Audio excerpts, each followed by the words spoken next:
Ariel Helwani in Cardiff, Wales, alongside Sheamus, who of course meets Gunther this Saturday at WWE Clash at the Castle for the IC title. Very exciting stuff, and I know this is a very important match for you and a title that means a lot. This is the one that has eluded you, right? Yeah, over 13 years now in the main roster. Why does it mean so much to you? You know, everyone's asking me that question. It's well, there's two main reasons. Obviously, the first reason is it's the one championship that I need to complete my collection and become WWE's first ever Ultimate Grand Slam champion. And then number two, it's because to me it's the first title I watched when I started watching WWE as a kid. It was the title that was always on television.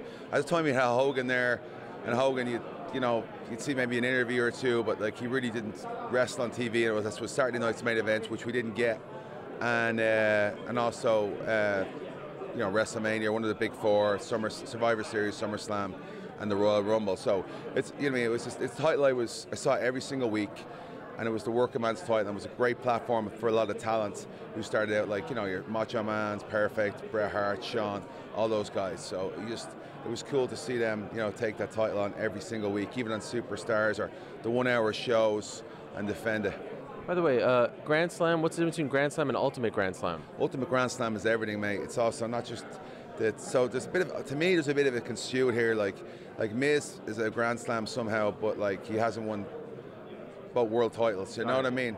So for me, it's not just two world titles. Obviously, the Universal title is there, but if you go back, I had the World Heavyweight Championship, and then also the Royal Rumble, also the King of the Ring, also Money in the Bank. So all the top accolades to win, not just the titles, but also the other stuff around it.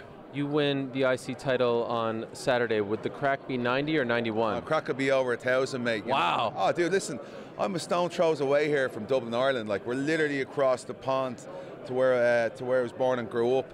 And yeah, man, I'm bringing that thing home. Big celebration, open top bus, Michael D. Higgins, a little president, we'll have him out there. It's going to be a huge, huge moment. Not just because, obviously, the event itself is so special because we haven't had an outdoor stadium show since '92, but also because history's going to be made when I battered the lumps out of that bleeding Gunther lad over there. See what I like the way as well. He's actually keeping himself as far away from me as possible. Yes.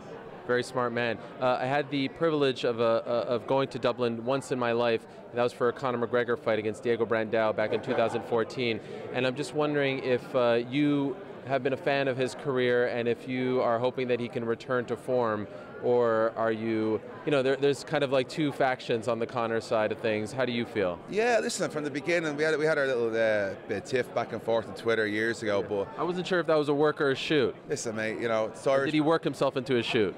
I think he does that every single time, But no, look, listen, here's the thing. That's just Irish people, back and forth, banter. But like from day one, I thought it was great what he was doing, and I was really happy for how successful he was.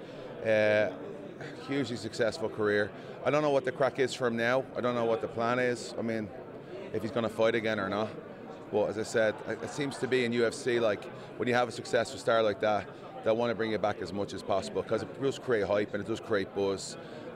Also, his trainer, Kavanagh, it's Kavanagh, right? Yeah, John Kavanagh, Kavanagh, SBG. Sorry. It's been a long couple of days. Jet lag's still getting in, but John Kavanagh is awesome. Yeah. I actually did a workout for Celtic Warrior workouts with him. It was unbelievable cardio-based workout.